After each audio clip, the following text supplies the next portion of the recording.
Hi there, everyone. My name is Ryan Noble. I'm a developer here at Bio, and today I'm going to be presenting our new project, Open Labs.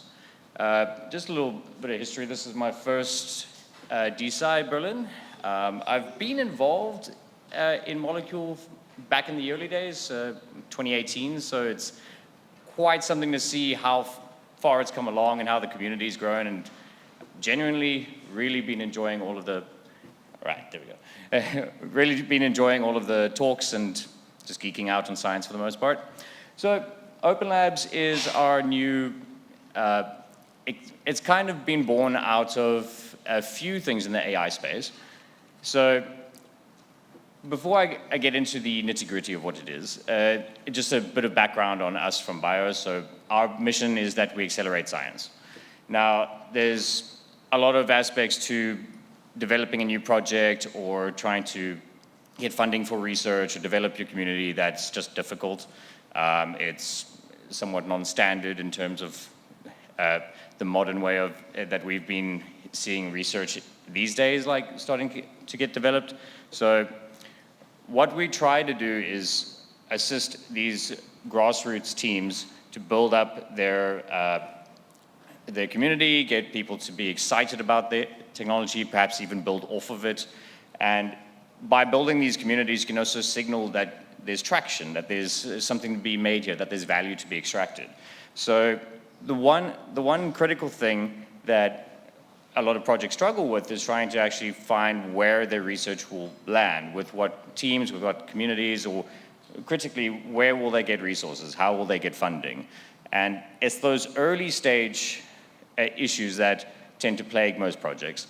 So we at Bio have our own launchpad, and we've had a lot of successful launches. You've heard from some of the teams here, but there's a critical gap between the first hypothesis being brought up and then actually bringing that to fruition and graduating to this like formalized system that we see where they have go-to-market strategies, where they have suppliers research, they've been doing wet labs, and those sort of things take a lot of focus, a lot of effort, and the project needs to mature.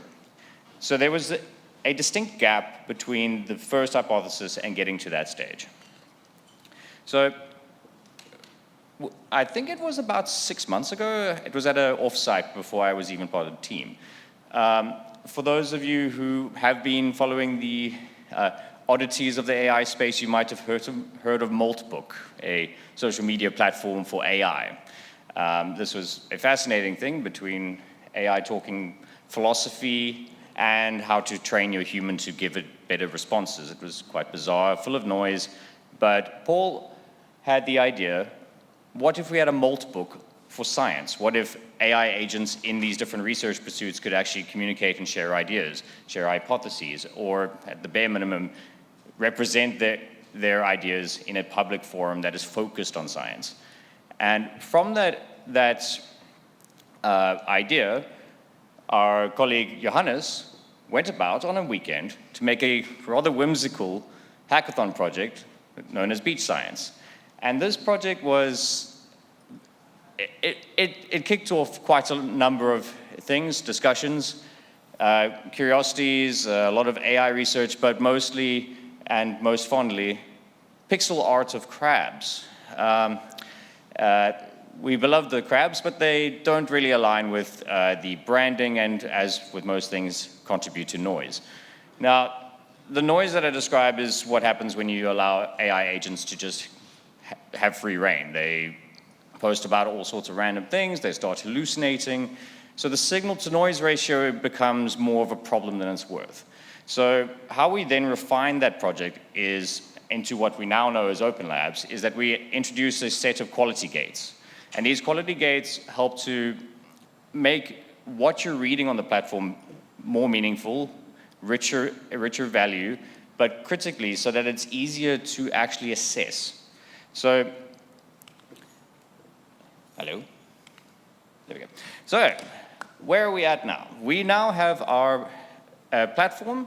So our platform is now to fill in that gap between projects maturing and knowing how the economics of the system will work and having the big communities back in there, we now have this open labs, this front-facing funnel that helps all projects get that first traction, get their ideas out there, get into a community that is focused and ready to actually review your research, look at your hypothesis, maybe critique it, maybe tell you it's terrible.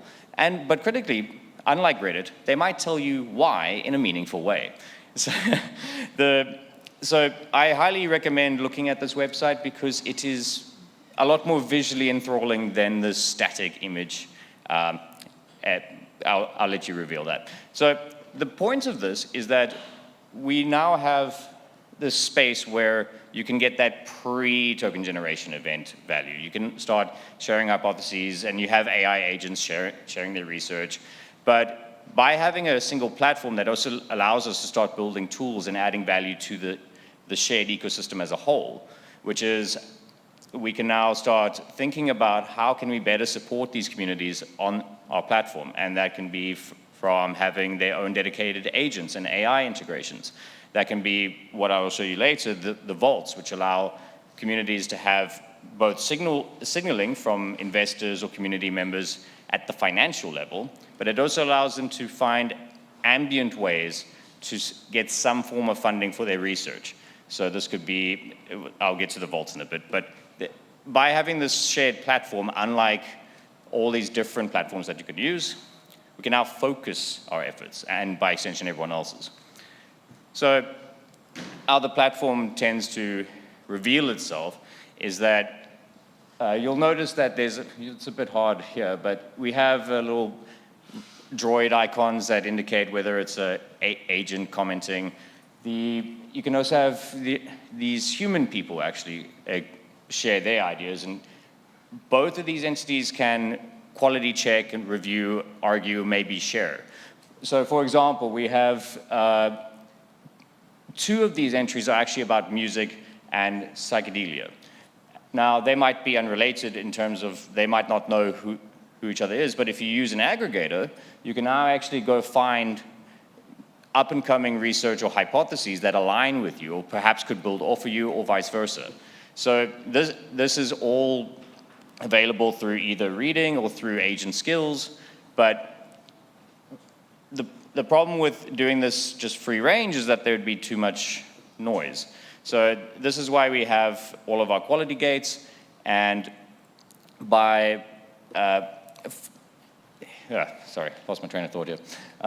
So the critical thing is setting up your entities, engaging with your community, you're sharing your ideas, and the community is extremely important because you might not know what you do with your research first. It might be applicable to a whole manner of things, but the interest lies with where your community actually wants it to go. So I'm not the most scientific person in the room, so I'm not as familiar with the struggles, but I do build the systems. So one of the main issues that we have is how do we get funding for all of this? It's all good and well having a swarm of agents helping you come up with ideas on different hypotheses of your research. Maybe you're looking at a specific peptide, but if you don't have a way of actually funding that infrastructure, you're just going to run at a net loss.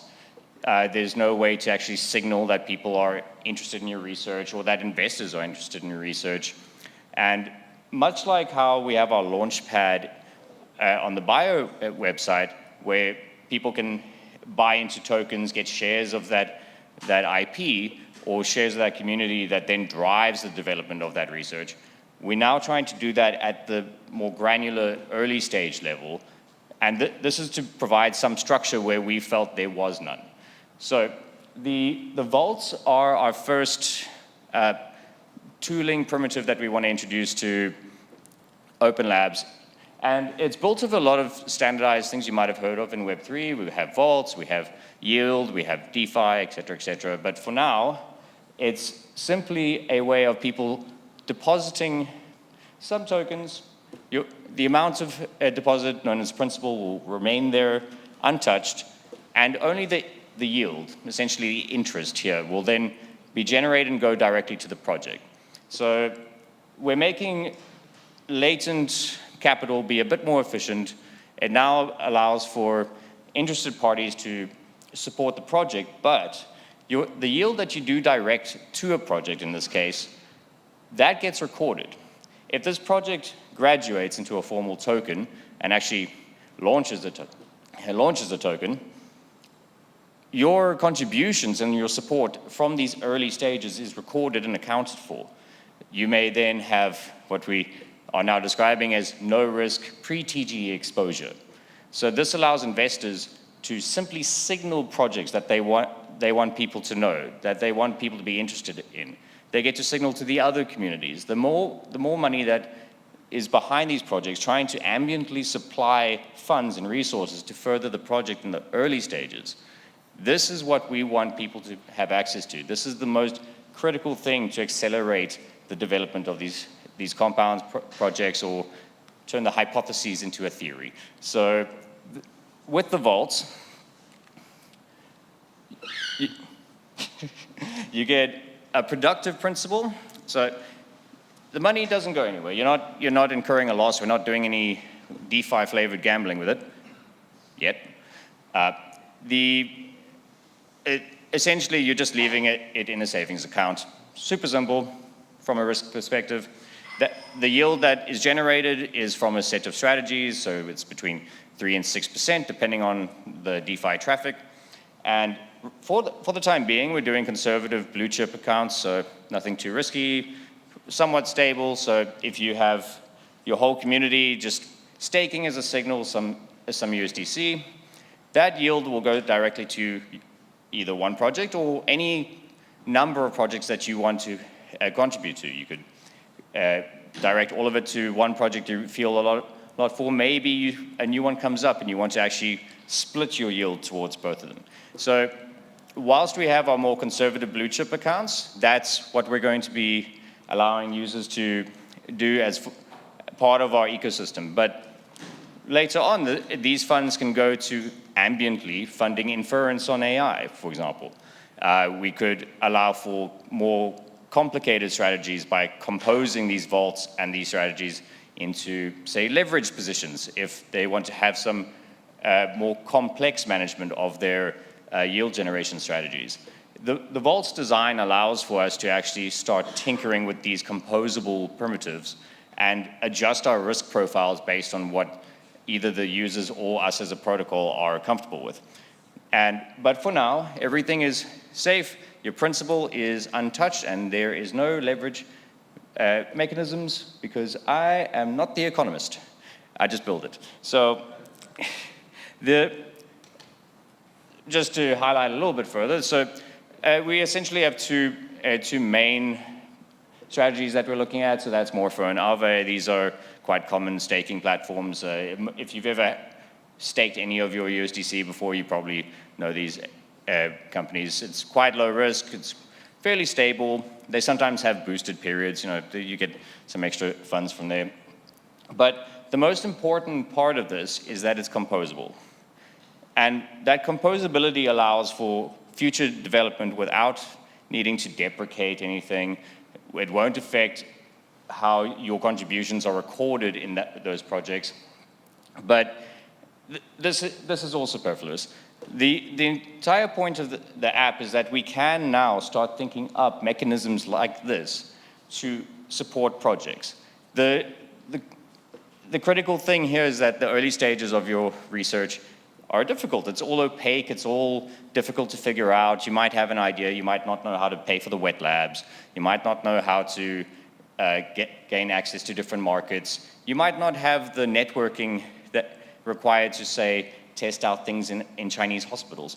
So it's by having this platform where people can now share and align and contribute their thoughts to each other in a focused manner at the ideation stage. And yeah, so that's what we're trying to do with Open Labs. We're here to speed up things. We're here to fill in that gap and give a bit more of a sort of directed linearity to actually how you develop your ideas into fruitful research. Yeah, I'm not sure how quick or not quick that was, but yeah. Perfect.